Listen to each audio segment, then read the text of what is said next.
কি হয়েছিল সেদিন? কেন ইন্দোনেশিয়ার ৩৩৫ জন মানুষ একসঙ্গে মারা গিয়েছিল? কেন ৪ লাখেরও বেশি মানুষ তাদের ঘরবাড়ি ছেড়ে চলে যেতে বাধ্য হয়েছিল সেই দিন? সেই ঘটনাটি জানতে হলে ফিরে যেতে হবে ২০১০ সালের ২৬শে অক্টোবর মাসে। ২০১০ সালে মাউন্ট মেরাপি অগ্ন্যুৎপাত ছিল ইন্দোনেশিয়ার ইতিহাসে সবচেয়ে ভয়াবহ এবং সর্বাধিক সক্রিয় অগ্ন্যুৎপাতগুলোর মধ্যে একটি। এটি ২০১০ সালের অক্টোবর মাসে শুরু হয়ে নভেম্বর মাসে তার চূড়ান্ত পর্যায়ে পৌঁছায়।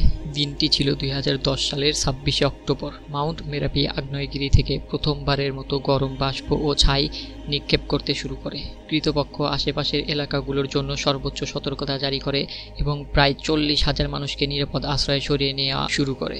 ৫ নভেম্বর মাউন্ট মেরাপি আগ্নেয়গিরিতে সবচেয়ে শক্তিশালী বিস্ফোরণ ঘটে।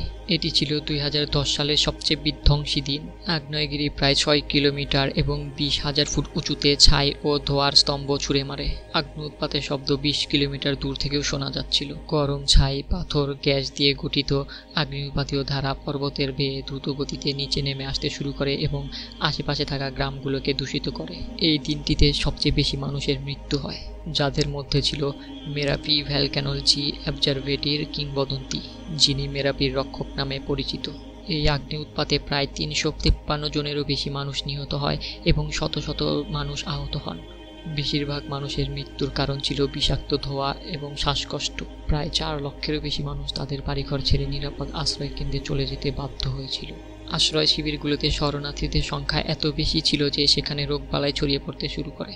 অগ্ন্যুৎপাত থেকে নির্গত ছাই ও কালো ধোঁয়া এত বেশি পরিমাণে ছিল যে আশেপাশের গ্রাম এবং বিমানবন্দর সহ বিস্তীর্ণ এলাকায় ছড়িয়ে পড়ে, ফলে অনেক ফ্লাইট বাতিল করতে বাধ্য হয়। আধুনিক ইতিহাসের সবচেয়ে ভয়াবহ ১৯৩০ সালের পর মেরাপি একটি সবচেয়ে ভয়ঙ্কর মারাত্মক অগ্ন্যুৎপাত ছিল, যাতে সবচেয়ে বেশি প্রাণহানি ঘটে।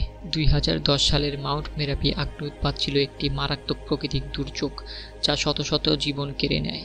তাই ২০১০ সালকে ইন্দোনেশিয়ার ইতিহাসে একটি কালো অধ্যায় হিসেবে বিবেচনা করা হয়।